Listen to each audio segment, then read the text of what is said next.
날마다 하나님 말씀 가까이 하는 성도님들에게 하나님의 은혜가 함께하길 원합니다. 오늘 하나님께 주신 말씀은 에스더 9장 1절에서 10절까지 말씀입니다. 아달월 곧 12째 달 13일에 왕의 어명을 시행하는 게 된 날이라.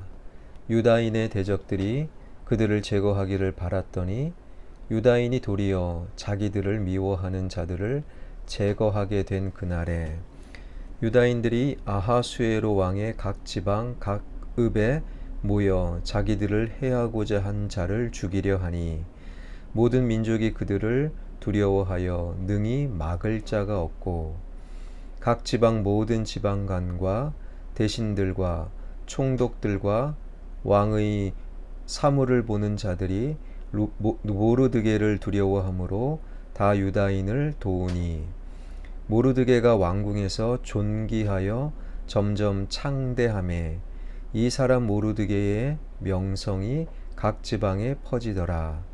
유다인이 칼로 그 모든 대적들을 쳐서 도륙하고 진멸하고 자기를 미워하는 자에게 마음대로 행하고 유다인이 또 도성 수산에서 500명을 죽이고 진멸하고 또 바산다다와 달본과 아스바다와 보라디아와 아달리아와 아리다다와 바마스다와 아리세와 아리데와 외사다 곧 함무다다의 손자요 유대인의 대적 하만의 10아들을 죽였으나 그들의 재산에는 손을 대지 아니하였더라.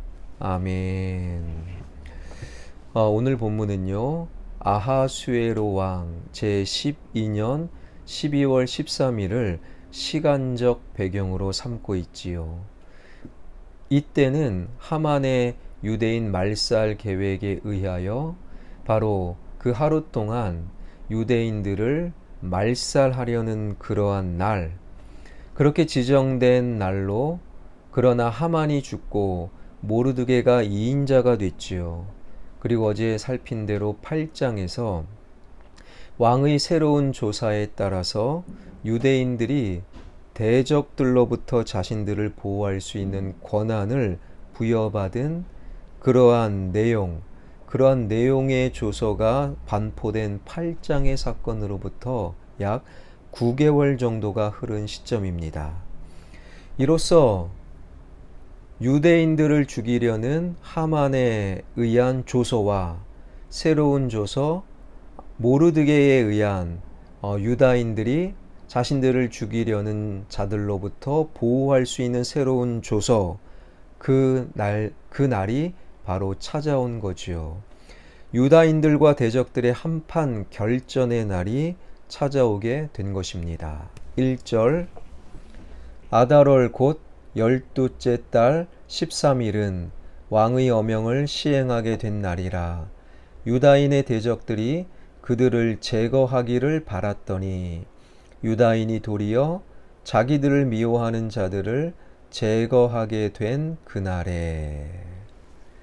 그런데 이 날의 싸움은 유대인들의 일방적인 승리로 끝나고 말았습니다. 6절부터 10절까지 보게 되면 얼마나 일방적인 승리를 했는지 그 사실을 구체적으로 알려주고 있는데요. 유다인이 또 도성 수산에서 500명을 죽이고 진멸하고 또 바산다다와 달본과 아스바다와 브라디아와 아달리아와 아리다다와 바마스다와 아리세와 아리데와 외사다 곧 함무다다의 손자요 유대인의 대적 하만의 10아들을 죽였으나.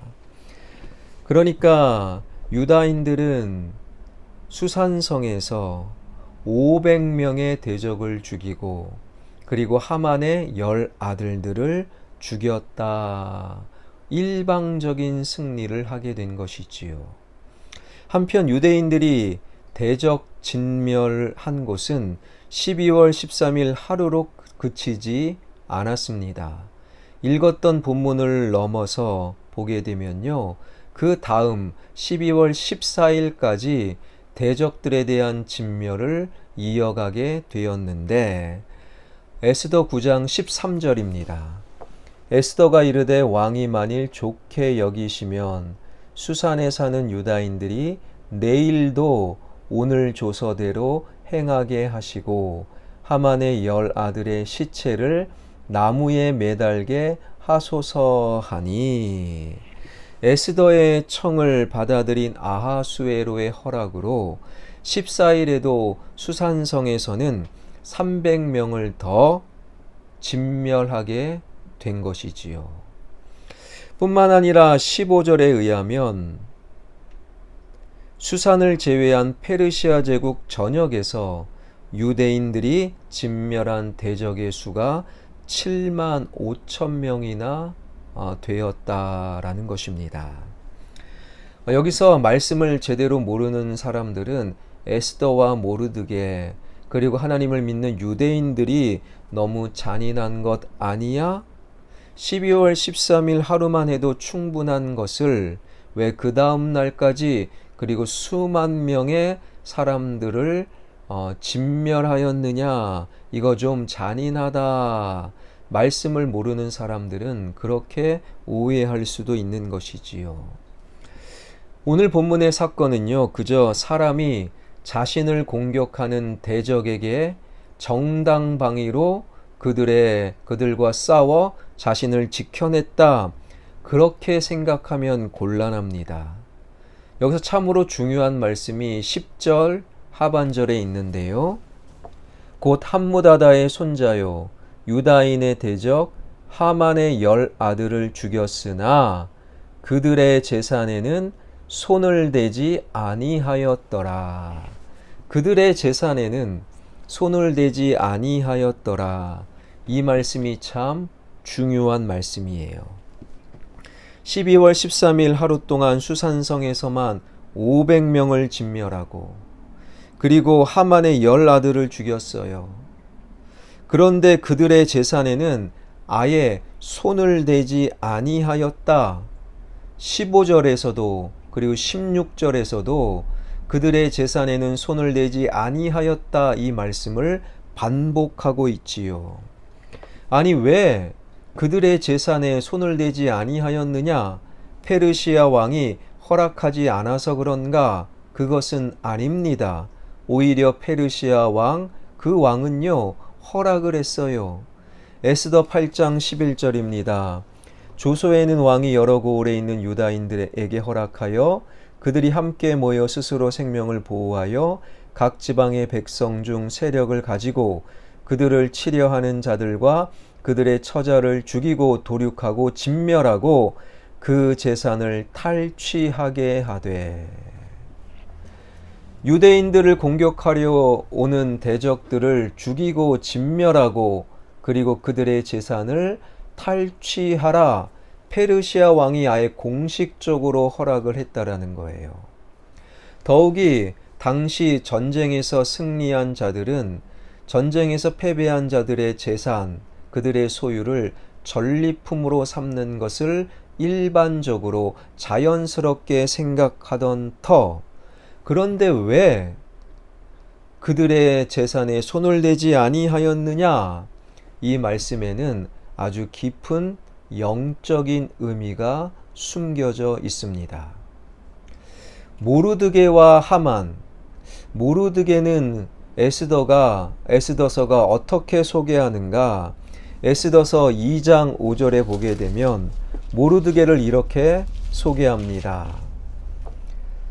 도성 수산에 한 유다인이 있으니 이름은 모르드게라. 그는 베냐민 자손이니 기스의 증손이요 시므이의 손자요 야일의 아들이라. 그러니까 베냐민 사람, 기스의 증손, 그리고 시므이의 손자가 바로 모르드게다. 우리가 알 수 있는 것은 바로 기스라는 사람은 사울의 아버지인 거예요. 그러니까 모르드게는 사울 왕, 이스라엘의 초대 왕이었던 사울 왕의 후손이었다라고 생각하면 돼요. 한 걸음 더 나아가 시므이의 손자다. 여러분, 시므이는요, 사울 가문에 속한 자로 사울 왕을 대신하여 다윗 왕이 2대 이스라엘 왕이 되었을 때, 아들 압살롬의 반란으로 다윗 왕이 도망칠 때 줄줄줄 쫓아다니면서 다윗 왕을 저주했던 인물이 바로 시므이. 그러니까 모르드게는 바로 사울 왕의 후손이었다, 우리는 알게 되는 거예요. 반면에 하만은 에스더 3장 1절에 의하면 아각 사람 함무다다의 아들이다. 아각은 사울과 전쟁을 벌였던 아말렉의 왕. 하나님께서는 아말렉과 전쟁하는 사울에게 완전히 모든 것을 다 진멸하라, 아말렉을 진멸하라 말씀하셨죠. 그런데 우리가 알고 있는 바 사무엘상 15장 9절에 보게 되면 사울 왕은요, 아말렉을 진멸하였는데 보기에 좋은 것, 가치 있는 것은 사울 왕이 취하고 보기에 안 좋은 것, 보잘것없는 것만 진멸하였다. 진멸해야 될 것을 그냥 사울 왕은 좋은 것, 보기에 좋은 것 자기가 가졌다라는 거예요.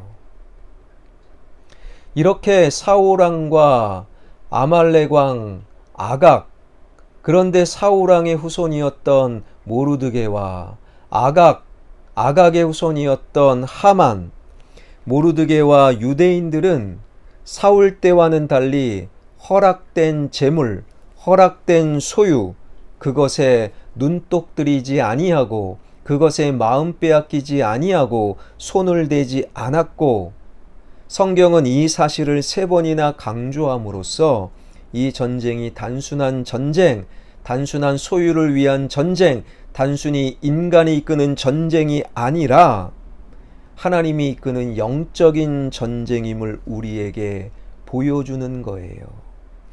재물에는 손을 대지 아니했던 모르드게와 유대인들, 재물에 손을 대 온전히 진멸하지 못했던 사울 왕 때의 영적인 과제를 비로소 모르드게 와서 완성하게 되었다라는 거예요.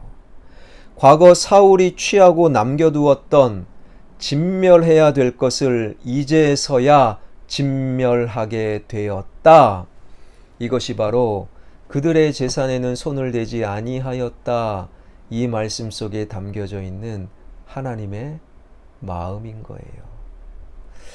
진멸해야 될 것, 진멸하는 것이 하나님께 온전히 바쳐지는 제물이 될 수 있다라는 것이지요. 이것은 구약의 제사, 특별히 번제에서 우리는 확인하게 되는데요. 구약의 수많은 제사 방법 가운데 번제는 제물을 완전히 태워서 완전히 진멸하여 하나님께 바쳐지는 제사가 번제입니다. 그렇게 번제를 드리면서 하나님께 온전히 예배를 드린다, 하나님께서 평가하시는 것이지요.